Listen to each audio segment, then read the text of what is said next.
Hey, what's up? It is Wednesday, and you know what that means.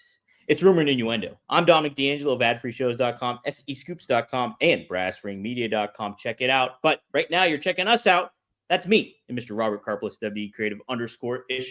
Robert, happy Wednesday to you, man. Are you excited? No, dude, I already forgot what day of the week it was. Don't do this to me. It's time. Listen. I'm so excited, and I just can't hide it. I'm so excited, and I just can't hide it. There we go. I can't wait till the Pointer Sisters sue the hell out of you. Man, we are family. That's their other song. And I'm gonna pump myself full of caffeine pills. So I'm so excited. I'm so excited. I'm so scared. What'd you just say? Spanos Karplis. Jesse Spano. There's no S at the end. You made really? her Greeker than she is. Wow. Maybe she's Italian and I took it the wrong way. Hey, let's take some comments the wrong way. Triple E says, "What's up?" Triple E says it means Fonzie going live. No, me and Fonzie next week. Fonzie's got a big dinner tonight, so we can't do it. We have to wait. He's got a big dinner tonight. He dinner eats tonight, too much. Daddy. He can't record the podcast. You could say he's got to cut that big dinner right down the middle. Huh? Wrestling Old Dad says, "Good day to all here in the R&I sphere. The last AEW Dynamite in the 2300 arena. Do we get a choke slam through stacked tables or a fight with dueling Singapore Kings?" I'm sad that there's not a sign in the crowd that says Kane Tony. Oh, there should be something, right? Tony should have a little mini doppelganger in the crowd that has an orange shirt like that he did when he was a kid at the ECW arena. Where are they going to find somebody shorter than Tony when you're all the way in Pittsburgh? I could make the trip over. Fly me out, Tony. I'll wait. That's a flight from Pittsburgh to Philly? Yeah, you could do that. I mean, how far is that drive? It's like a 5-hour drive. Oh, okay. That's rough. Dre Owens says, lunch from Panda Express and a live R&I. Will we get Don Callis versus Big Boom AJ? Okay. Yeah, you saw Big Don, not Big Don Callis. I saw Panda Express. I got very excited about Panda Express. Panda Express, an absolute delight. The orange chicken. Would you eat Panda Express with Don Callis?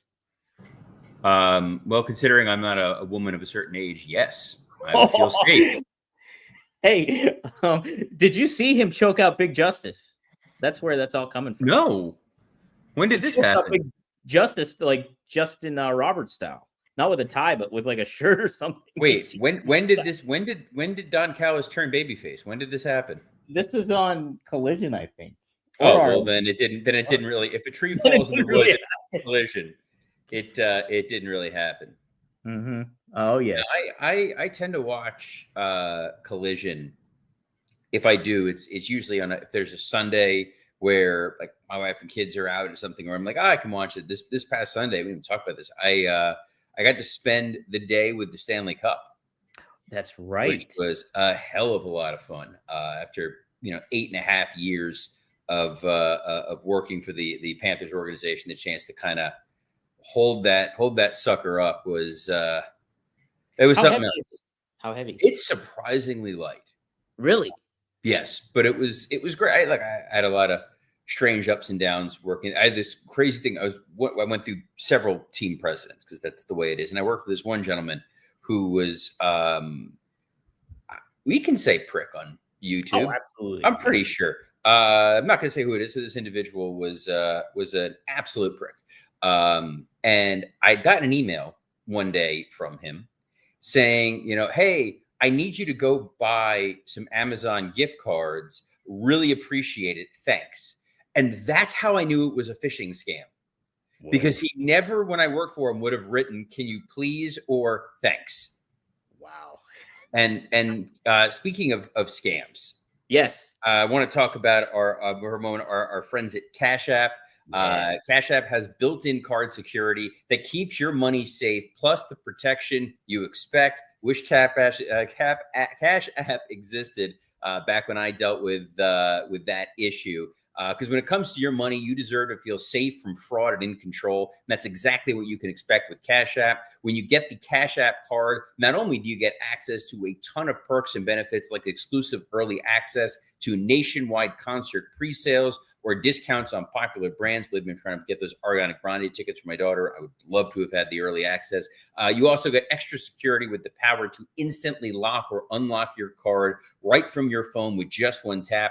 With Cash App, you spend, save, and live your life knowing your money is right where you left it. With advanced built-in security, protections you can count on, and help when you need it. Spend with peace of mind today and order Cash App in the app or at cash.app/card. This is a disclaimer. For a limited time only, the new Cash App customers can use our exclusive code to earn some additional cash. Seriously, just download Cash App and use our exclusive code SECURE10 in your profile. Send $5 to a friend within 14 days. You get $10 dropped right in your account. Terms apply. That's money. That's Cash App. Cash App is a financial services platform, not a bank. Banking services provided by Cash App Bank Partners. Prepaid debit card issued by Sutton Bank, member FDIC. Instant discounts provided by Cash App. A Block Inc. brand. Visit cash.app/legal/podcast for full disclosure. You should be an auctioneer, Robert. Yeah, that's the one job I haven't held in my life that I would love to. Right? Man, just pursue that dream. Hey, some folks, they may be pursuing a dream tonight, Robert, because it is the final night AEW Dynamite will be in Philadelphia at the 2300 Arena. Here's a little fun fact. Thanks to PW Torch who dug this up, but WrestleTix reported that 916. Wait, hold on. Was it PW Torch or was it WrestleTix? Well, it was WrestleTix.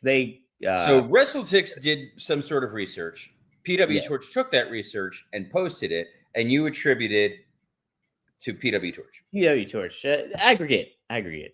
It's an aggregator. I just wanted to clarify that here. I just want to shout out because PW Torch. I want to give to the individuals who did the proper research on whatever fact you're about to spit at us. Anyway, sorry, Dom. That's okay. Are you ready for the factoid? I'm so excited for this factoid. I can't even sleep. Okay, I won't play the song again, but WrestleTix reported that 916 tickets have been distributed. The arena is set up for 916. The arena actually has a capacity of 1,300 spectators when configured for concerts. I've never seen a concert at the 2300 Arena. I can't imagine that was great. By the way, Wrestling Old Head says, remember the guy who would do those Micro Machine commercials? I forgot his name. Speaking of Saved by the Bell, he played Mr. Testaverde. Vinny Testaverde, my favorite athlete. No, Mr. Testaverde, infinitely better than Vinny Testaverde. How dare you. His name was John Machida Jr., by the way. Yes. But the configuration for the building, you got to remember, you have to put that ring in the middle, which is taking up a lot of the space. When you're generally doing a side stage show, you're able to cram more people in versus a center stage show like that. So that would probably explain the discrepancy. But what stuns me about that, it goes back to the point that we've kind of beaten into the ground ad nauseum here, that if AEW is a company concerned with maximizing its profits, you're not going to run a 900-seat venue 6 times over the course of 3 weeks. Correct. When you're then charging full boat for your pay-per-views. Mm-hmm. There does need to be a little give and take. I think I'm gonna do the devil's advocate thing here right now, and say, for those folks who spend the tens of thousands of dollars for WWE front row access, your green shirt guy, the green shirt guys of the world. It's offsetting costs in other areas for WWE in order to make revenue. If there were 916 people in the old ECW arena and they were all paying a high premium to make this a profitable event, fantastic. That does not seem to be the case. So I don't quite understand the profitability models that AEW is constructing. And if I was a member of that roster, if I was someone who draws a paycheck from All Elite Wrestling, I would want to make sure that there is some sort of solid foundation and that it's not just, it's Tony's hobby flavor of the month. Well, did you happen to hear this too, Robert? Tony Khan's father, Shad Khan, his net worth grew up to $14.2 $0.3 billion right now. So puts little things in perspective. Yeah, I don't think ticket sales are that imperative to Tony's operation here at the. Well, but again, okay. So I know you say that. However, having worked for billionaires in the past, including Vince McMahon and Vincent Viola, I remember him. You know, Vinny owned the Panthers. He's worth, I want to say, a little under $6 billion. There was still a concern to make sure that the team is generating revenue and is maximizing its profits. You can have billions of dollars in the bank, but the quickest way to lose that is to let that money just get bled out. Mhm. And you have to hope that there's some plan in place. And another important distinction, it's Shad's money. It's not Tony's money.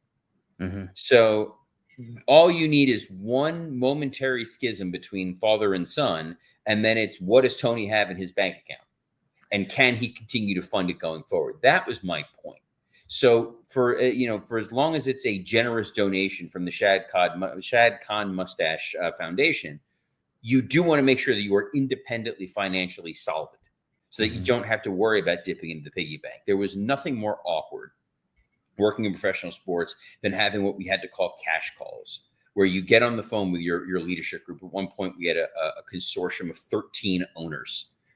It wasn't the consortium of Shane and Stephanie that sold to Ric Flair when he kept calling it the consortium, which is one of my all-time favorite moments of wrestling.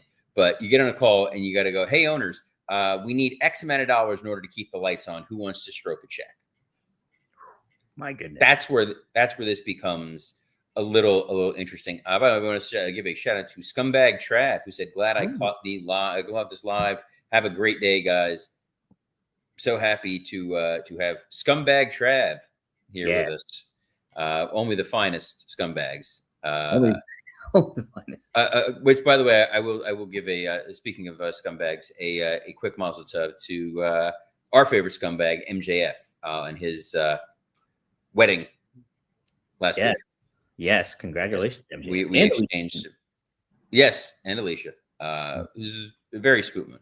Max and I exchanged some polite pleasantries and some mazel tovs there on that. Someone who I do not exchange any mazel tovs with is Booker T, and I see Booker T's name is on here. What did our friend Booker T? Oh, I'm sorry. There's still some Dynamite preview before we get to Booker. Do you want to do Dynamite first? We can do Booker if you want. No, boy, talk about the Sophie's choice of do I want to talk about what Tony Khan has booked for Dynamite or what opinions Booker T has about pro wrestling? Sucker. All right, let's do Dynamite first then. On tap, Robert, is Hangman Adam Page. He's your AEW World Heavyweight Champion, and he is going up against Josh Alexander in a grudge match I didn't know existed. They have a grudge? Yes. Do you not remember there was a 7-second window where one looked at the other one during an Instagram live video that was posted 9 years ago on on Pro Wrestling Guerrilla's Instagram page? They're paying it off tonight. Wow. Excalibur will explain it. It's really deep-seated and important. Yeah, you can't just call something a grudge match. I had no clue. Josh Alexander has not said words on Dynamite, I think, since he showed up in the company. So I can't deal with the headgear that he wears. Yeah, I don't. It's such a strange. I get it. It's such a strange kind of just affectation. I don't know that it adds anything to his overall presentation. And he's a guy who probably is kicking himself right now for signing with AEW over WWE, because chances are they would have plugged him in on NXT, and he would be a major force. I mean, can you imagine Josh Alexander and Obafemi? Oh my gosh, it'd be a blast. Let's not forget too that he teamed with Ethan Page in TNA too. So I was gonna bring that up as well, but instead he's now the 9th most important person in the Don Callis family. It's awful. It really is bad what they've done to him, because you think he's with TNA champion, and he was he felt like a hot commodity too, exiting out of there. Where could he go? And I thought they were going to maximize the profits with him in AEW. They aren't doing that whatsoever. But I mean, he is involved in one of the legendary feuds with Hangman Adam Page. We're going to see a grudge match settling it tonight. The build has been epic. The PWG build. What else is there? Oh my goodness, Robert. Well, we I have didn't realize that timeless, was too demanding of a request. I thought you had these all spelled out. we have timeless Tony Storm. She will be making her mark in Philadelphia against Sky Blue in a Philadelphia street fight. How is that different than a grudge match? No, I guess clue? in a grudge match, they just don't like each other, but there's rules. In a Philadelphia street fight, there are no rules. There's probably going to be a flaming trash can and I'm guessing she's a crack whore chant at some point in time during this match. Well, look, we spoke about the depth of the feud between Hangman Page and Josh Alexander. I have been fully invested into this timeless Tony Storm and Sky Blue grudge we've been got going on too. By the way, shout out to Devin Dowling for the I believe you have a prompt. That's a very that's a niche Big Brother reference right there. That is fantastic. I am unaware of that. That's fine. I'm about a week behind on Big Brother, so I get it. But no, there was just a great. I'm about 25 years behind. Well, you would have gotten a chance to see Luchasaurus without a mask. Oh my goodness! And he's super captivating. He was a really interesting guy because the whole shtick with him was that he's a scary pro wrestler who also was an English major. So he's this brilliant literary scholar who's also a scary wrestler. This is before he became a wrestling lizard. I think they could have done something with that in AEW, right? Yes. Right. The amount of things they could have done with Luchasaurus is astonishing. Like the Luchasaurus Jungle Boy tag team back when they were baby faces is tailor-made for children. Yes. I don't believe they made Luchasaurus masks or plush toys. Like that's the kind of thing that you can pull kids in easily. And it's one of the things that I feel like WWE capitalizes on a lot better. Like they got, what's his face? Mr. Iguana. Yeah, I have that and as I feel like talking point. You have what as a what? The talking point. I said WWE's shop is selling La Yesca puppet for $59.99. Wait, seriously? Yeah, it's on the rundown. Oh, you know what? I saw La Yesca. I just assumed that was part of the Dynamite preview and that was some unknown CMLL star who was wrestling. Synchronicity. Right there. Look, yeah. Lots of Mercedes Moné and Emi Sakura versus Alex Windsor and Riho. Emi Sakura, haven't seen her, and she was the Freddie Mercury woman early on. Yes, but I believe with her, this is a Make-A-Wish sort of situation where it's some anniversary of her career that they're celebrating, and that's why they're letting her wrestle. Gotcha. But if we're moving on to Riho, why are we keeping Alex Windsor around to remind people of the feud we'd rather be seeing? Where she just lost. Yes. I'm not a big Riho guy. What I am a big fan of is Shelton Benjamin Ricochet. That's gonna be yes. Look, kids, crack open a VHS, pop it into the VCR, set it to record. You're gonna want to go back and rewatch this one. Two of my all-time favorite people, by the way. Ricochet is on another level of being a great heel, I think. Ricochet also huge Big Brother fan. Oh, he's also an Eagles fan. Were you aware of this? I don't like Ricochet. I don't care for him. He's an absolute piece of garbage. But there was just going to transition that from going he's a piece of garbage to look at the next thing and I realized it was Booker T. And I love Booker. He was a pleasure to work with. The King Booker stuff was he was game for everything. He was always hilarious. Really great dude. Some of his takes of late are very Bully Ray adjacent. And his commentary on NXT is literally unlistenable. I tried to watch the clip of the returns on NXT last night where Stephanie Vaquer, Tiffany Stratton, and Rhea Ripley came back. Mm-hmm. And he just trampled every step of that. Well, he had some comments to make regarding some comments Undertaker made earlier in the year. I believe this was on Booker T's podcast. Don't quote me on that, but I will quote Booker T on this. This is what he said. I agree with Taker. This is in regards to TikTok and wrestlers being too much on their phones backstage instead of actually watching the matches that are going on. So Booker T says, I agree with Taker. I truly believe in keeping the character as real as you possibly can because that's your moneymaker. I always say, can you imagine if The Undertaker was the phenom on pay-per-view on Saturday night, and then on Tuesday night, he was on TikTok as a chef? you wouldn't be able to buy the Undertaker the same way. So I think believing in the character and keeping the character sacred, it's something that these young guys really don't think or care about these days. Robert, some people agreed with Booker and stuff like that. Cora Jade was a young talent that agreed with him, and some others too as well. But I tend to lean towards that more so. But what do you think, Robert? What do you think of this take on by Booker T? What do you tend to lean towards? That they have different personas on social media than they do on TikTok? I think the aspect of being on your whole wrestling world, obviously social media is a big part of wrestling nowadays and everything. But to the level of making yourself open and available and always attainable, kind of takes away a little bit of the mystique of being a wrestler. So like there was always the issue that I had with some of the folks that do the video game streaming, like Adam Cole would do the video game streaming, or right now the Maximum Male Model guys do that, right? And part of the issue that I would have with it is sometimes they would have, baby faces and heels intermingling together on there. That's something where I do kind of agree with. And this is where I'm old, and I'm going to admit that I'm old. However, the only thing that these wrestlers have of genuine value is their intellectual property of their character.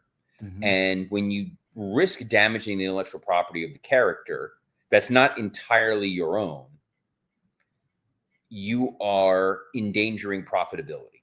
And in your job, that is the only thing that you have. But when you sign up to go be a pro wrestler, you are entering into, to some degree, a social contract for what it is that you are and are not allowed to do, which is going to exist in just about any professional capacity, where there are restrictions on things. So if I was an executive at a high level public company in a senior executive role, an executive vice president or whatever it is, and I had a social media page, I would need to put something on there like my views and opinions do not represent that, but I would still be held accountable for what would get posted on a page like that. Absolutely. Where you have a heel and a baby face engaging in a bloody feud, and then they show up on each other's stream as pals, it's insulting to the audience a little bit, even in 2025. Something I thought that was really, I'm going to thread a needle, but it was very interesting, was a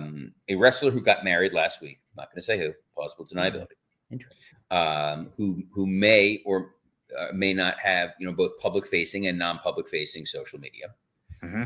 Even on non-public facing social media, there were photographs that were posted with individuals that individual may or may not be publicly feuding with, where they were not posing together, and that other individual was trying as best as possible to hide themselves. Mm-hmm. How much more vague can I be? But yeah, that's kind of where I'm at with it, where you do take a little bit of those steps in some regard. And I think with Undertaker, if his character was this mystical figure, and then you got him doing normal everyday stuff, it's why Vince hated the American Badass gimmick. Vince did hate that gimmick? Well, he hated it because he thought he was giving in to Taker and letting him do what he wanted. But I see. It was taking away from the aura of he's an undead zombie and now he's a biker.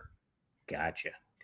And there's certain folks that cultivate a very public image of who they are, and it does work to their advantage. But it would feel weird if you saw, the Wyatt Six posting a picture of themselves at like a Wawa after a show. Like that's just a bunch of dudes getting snacks. No, right. Someone who was very cognizant of that was, Abaddon. Is that her name? In AEW, yes. Lady had like the crazy zombie lady. Yeah, never seemed to have broken from like whatever that character was. Mm-hmm. And would never post like, hey, here I am. I'm Beth. I don't know her name. But here's me as Abaddon. Like that would have been weird. In the same way, until we got like Cope and Cage reunited on TV, it would have been strange to see them riding up to the building together.